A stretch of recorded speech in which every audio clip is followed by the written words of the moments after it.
Hi, my name is Dr. Michelle Maidenberg. This video is going to be about mindful walking. And we just headed out. It's a beautiful day here in New York. We're very, very excited about the fact that we're able to get out. It's not cloudy or rainy, and our 3 dogs, which you could hear them probably, really are eager to take a mindful walk. And we'll give you a little glimpse of them. That's Fritz. Lola. That's Lola, and that is Callie. So we are venturing out. Sorry that it's so wobbly. And the essence of mindful walking is really to notice everything.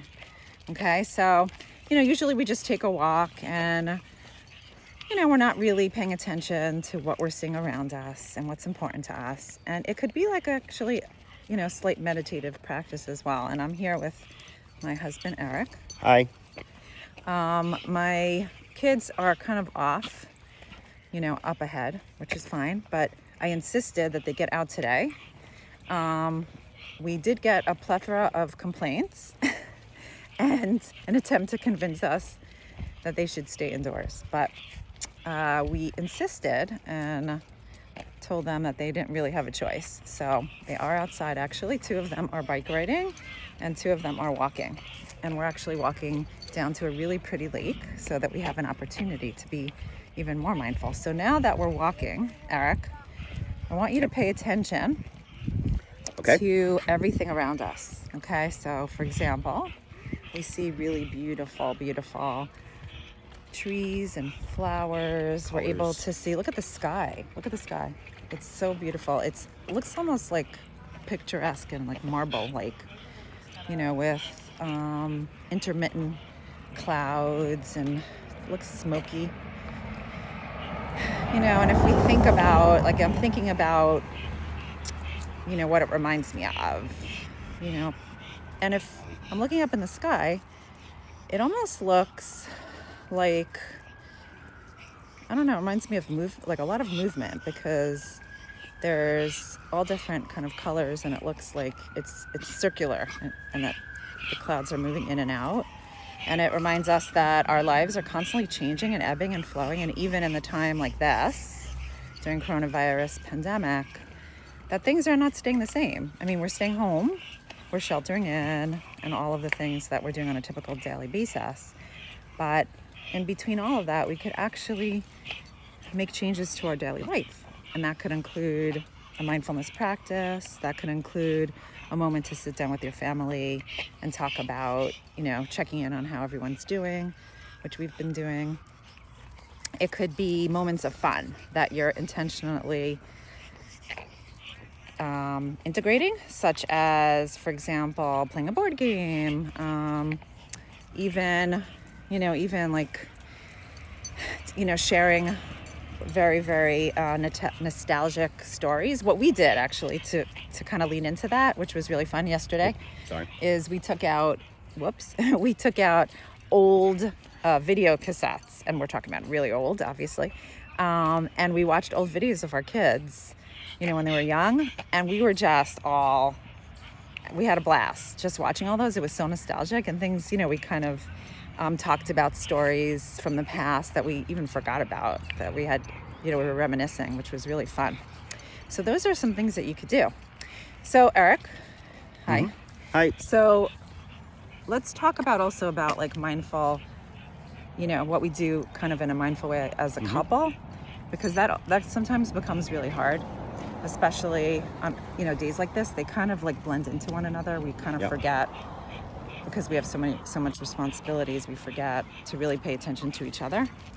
So do you have anything you want to share about how you've been mindful about really thinking about our relationship, and also just about family life and all of that? Well, given that I've been at home for we're now 6, 7, 8 weeks, I can kind of lose track of the time, but I think for me, the mindful work that I do is really focused. Sorry, I have to untangle our dogs. Sorry about that. Is really, I think, focused on just trying to be present, learning to be a better listener, learning to be learning to just be more observant and exercise more patience when it comes to, the kids and their needs. I think when it comes to, How do you do that? How do you do that? I think it's more about pausing and not being distracted by too many things. We spend too much time trying to multitask and do things that are less, less focused. And so I try and pause everything else that I'm doing and just giving the attention that's needed.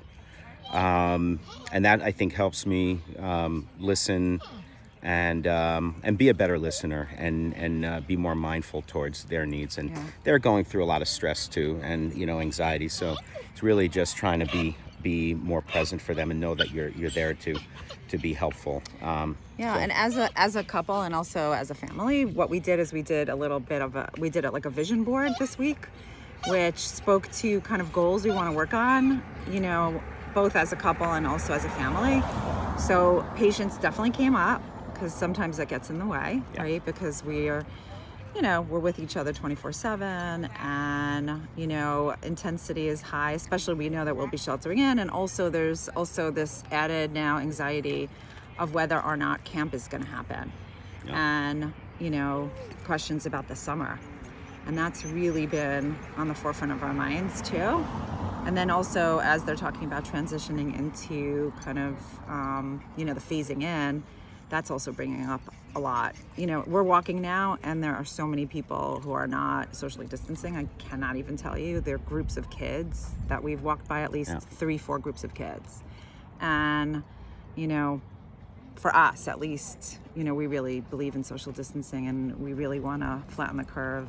I think I've shared, I haven't seen my grandmother in like many, many, many weeks, and she's slowly but surely regressing, and it's been very disturbing just to see her, the few times that I have on video.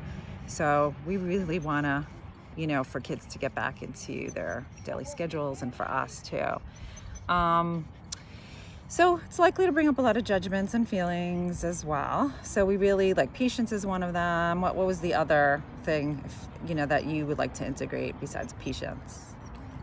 I think it's everything again is really focused on trying to meet needs on a daily basis. And I think it's also for me important that you asked earlier about our time and our ability to connect, and finding more moments for just general intimacy and just being able to spend more time together. And again, it's something that, and it just seems right now that needs more attention. time and more attention, and I wouldn't say more effort per se, but at least just being present so that those things can find a way in.